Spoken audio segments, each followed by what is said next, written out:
good with y'all, bro?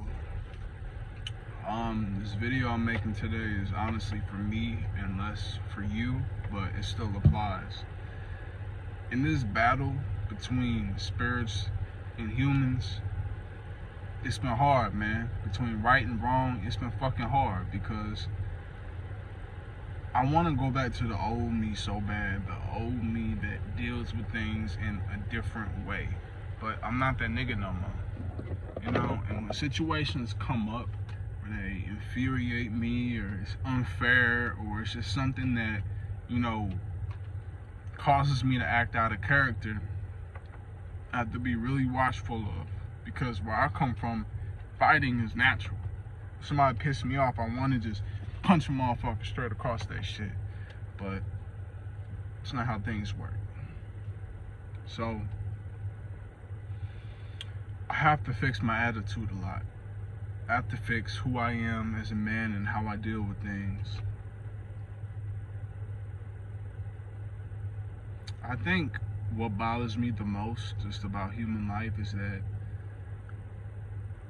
people will see what they can get out of you before they take it all. You know what I'm saying? Like, people really sit here and try you, bruh. I try to brush things off. I don't like disrespect and I don't like power trips, you know. I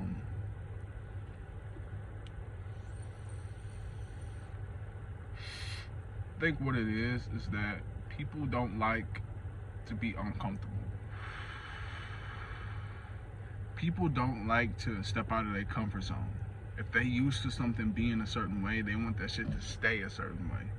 Like, at my job, people brown nose like a motherfucker.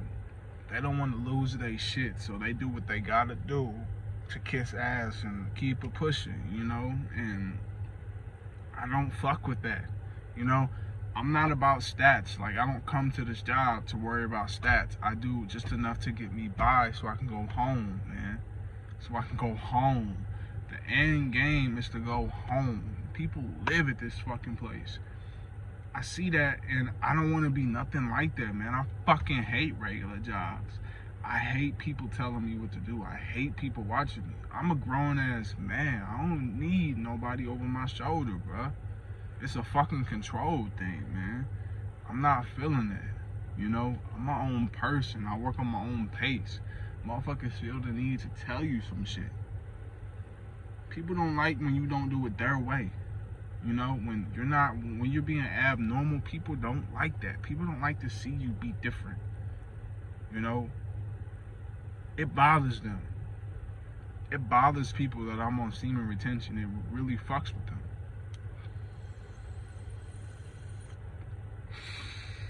People don't like that I'm liked.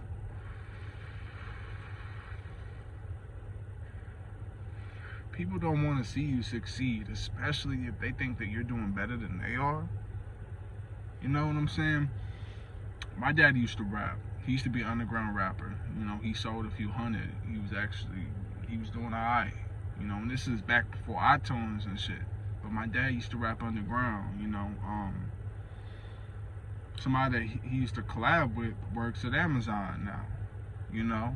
And he was telling me that, you know, exchanging stories and shit. And by the end of the topic, he said, "Damn, I can't believe I'm working with such and such a son." And I'm like, I'm 39, I'm 40, you know what I'm saying? And he looked down after he said that. He couldn't believe he was working with somebody else's son. He's a grown-ass man working this. You know, people will project their insecurities on you, you know. And the hardest part about all of this is changing, evolving, is becoming someone who doesn't act out, someone who doesn't instigate things, someone who doesn't hurt feelings because he's upset. You know, you can't allow yourself to get out of character, and that's what I remind myself, regardless of it.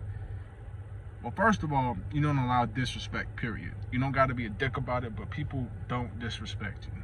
That's the number one thing. Don't let that fly. But as far as going out of your way to cause an altercation, to hit, no. I'm not gonna do it. You know? You can't put yourself in positions and then ask yourself how you got there. You gotta have forethought. You gotta be able to see the situation before it happened. You know what I'm saying? Because I'll be damned if somebody, if I put my hands on somebody, I'll be damned if they come over here and tell on me and say, he just put his hands. If they disregard what happened because you are the aggressor in the situation, regardless of what they say to you. My father used to always tell me, like, cool it, calm down, because I be getting ready, you know what I'm saying? I be getting mad. So I had to learn to calm it down. I had to learn to not go wild when something happened, man. Days are full of good days and days are full of bad days. You know, you get your toss up between them because everything is a balance, you know? It fluctuates. So becoming somebody brand new and sticking to your old ways, that's the fight I'm in right now.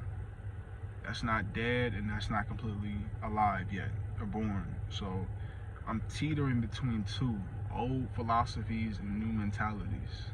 And it's creating a ripple effect. It's allowing me to operate in a very awkward stage, to be honest with you.